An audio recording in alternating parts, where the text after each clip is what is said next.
Ассалаумағалейкум, құрметті қалайық. Нағыз патриотизм дегеннен білесіздер ме? Қорқасқа ауыз жыртады деген, мына ойбай қазақ деп кеудесе қоямыз ғой бәріміз. Көбіміз енді мүмкіндік жоқтар.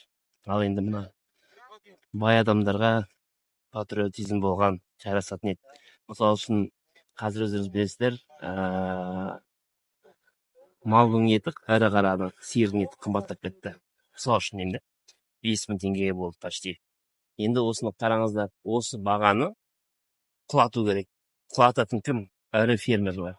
Егер оны 3,5 мың теңгеден қайтадан құлатса, мысалы үшін, және бағаны реттеу үшін, ол патриотизм болады. Шын халықтың жағдайы үшін әдейілеп бағаны құлатса, жаңағы 3,5 мың теңге. Онымен қоса, ол өзі табысқа кінәлайды екен, мал көп болады. Вот шын патриотизм, осындай точки зрениеда мен патриотизм болады. Немесе үйлерді алайық, пәтерлердің бағасы шарықтап қымбаттап барады. Енді оны тоқтату үшін не істеу керек?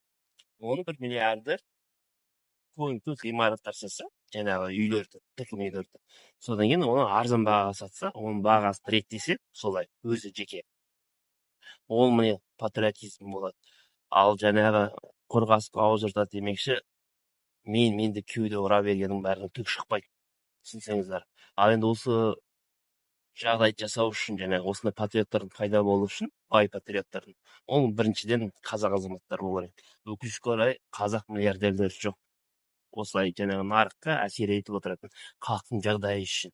Ашылған араңды басу үшін. Араң деген болады. Әр ұлттың араңы әртүрлі болады.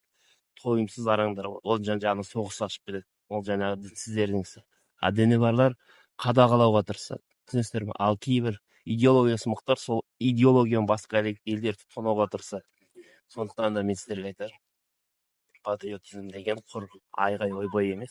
Ол шынайы болу үшін ең бірінші бай болу керек. Халық үшін бай болу керек. Халық үшін бай болған кісі ол бәрін жасайды.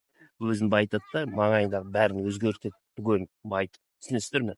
Ал байлықсыз ештеңе басталмайды. Ең бірінші жер, тіл, идея, одан кейін байлық. Бәрін ұстап тұратын байлық. Ал анау құр атқа, жаңағы арғы атқа мініп ойбай дегеннің барлығы патриотизм бола бермейді.